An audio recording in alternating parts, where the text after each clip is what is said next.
So I'm going to play some poker, Harrahs Cherokee. It's Monday, June 19th, and I'm going to play some cash this afternoon.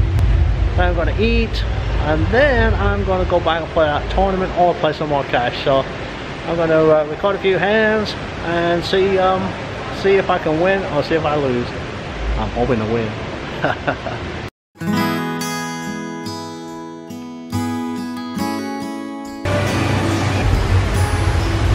There's the poker room. Let's go play.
Okay, I finished the first session, just here in Harrahs.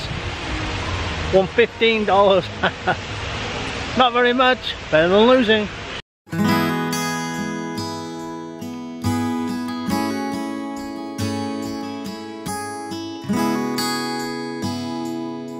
Okay, I'm going back now, play this tournament, 7 p.m. It's just an $80 buy-in, so it's pretty good. It's 10 minutes before the tournament starts, so I've got plenty of time. Let's see if I can win it.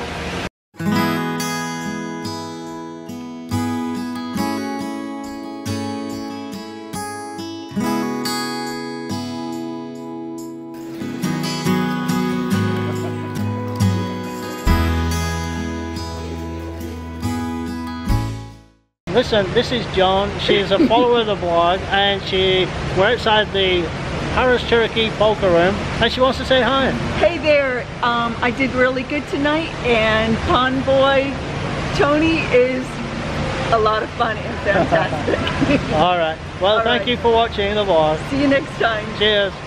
Okay, so it's been a while since I got back from Cherokee. It's been a week actually. And I have just been so busy at work. I've got a few things done. I edited the video earlier but didn't do the hand review, so I've had to put that on hold, get some stuff done at home. Now I'm able to do the hand review, so let's go over a few hands. Okay, this is a move I use occasionally. It depends on the table, on the guys who are playing the hand. And this guy was an older gentleman. He didn't play too much, but I felt like he was just c-betting here. I'm on the button. I got pocket deuces, and there was like a lot of limpers. I think there was 4 or 5 limpers. So I limped in. It's a 1-2 cash game at Harrahs Cherokee. The big blind raises an extra $10 on top, and 3 people call, so I was getting a really good price to see a flop. I was just using this for set mining initially, so I threw in an extra $10 and we went to the flop. The flop was King 7 Jack Rainbow. Totally blew me out of the water. Yeah, so deuces is no good on this board, obviously. typically when you limp in for set mining purposes, you miss your flop, you just get away from it. Any post flop action, you just can get away real easy. The continuation bet from the big blind was just $10 though. It was a tiny little bit into a big pot really, and everybody folded. It was really strange. Nobody liked that board, obviously. And as we know, typically the board misses most people rather than hit them. So I was watching the guy, and I just thought it was just a standard continuation bet, but it was very weak, and I had to consider whether he was doing that on purpose, whether it was really, really strong, or whether he was really weak. And he was an older gentleman. I felt like he was really weak, so I thought, well, let's put him to the test. So I raised it to $30. So I amassed that little chip stack in front of me and slid it out there, and he thought about it for about 20 seconds, and then he let the hand go. He folded. So that's a good spot. That was a nice little spot where, you know, that's a live read more than anything. I didn't think he was too strong, so I put him to the test and he folded. Okay, so I'm in the cutoff. Typically you should raise if you're coming into the pot, but on this one, like I say, it was playing really sort of low, so I just threw in $2 with Jack Queen offsuit. Yeah, so the button raised $10. I called and we were heads up to the flop. So now I'm playing Jack Queen out of position. So it's not ideal, but I'm gonna see a flop and we're heads up.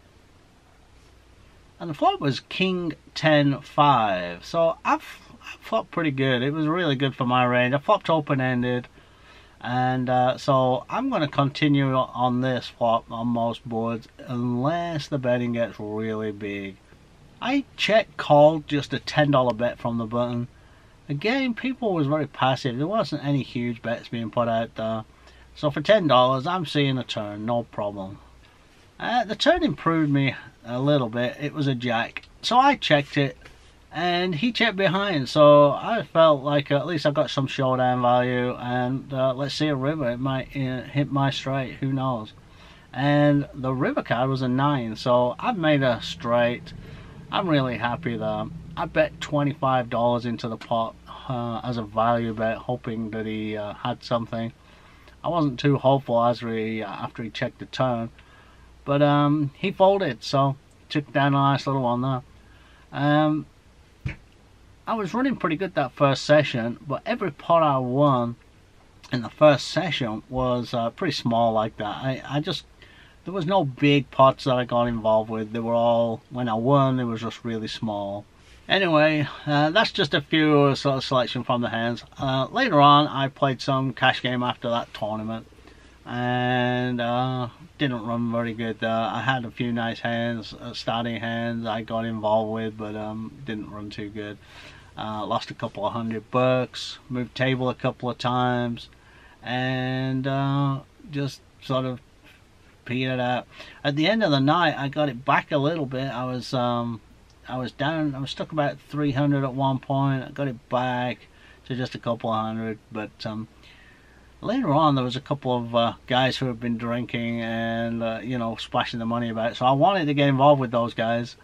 So so I thought I'll wait until I got a nice hand, and eventually I got a nice hand. I had ace king of spades. I raised really big. I got a call from pocket jacks, and I got a call from pocket fours. And he was the drunk guy, so yes, he was putting it in way behind. He was set mining for like $40 in a 1-2 game. So go figure. The flop come down with a 4 in it. He'd hit his set, and no ace, no king.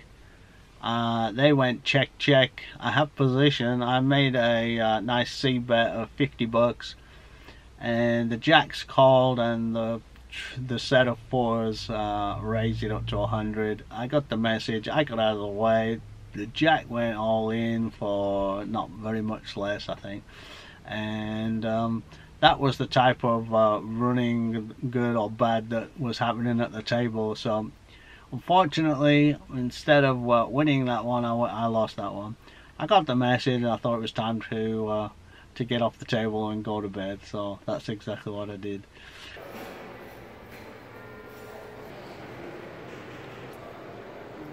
Look where I am. I'm in this mall in Asheville. Really nice. Just on the way back from playing poker at Cherokee. Stopped in this nice place. Get some shopping done.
Sorry.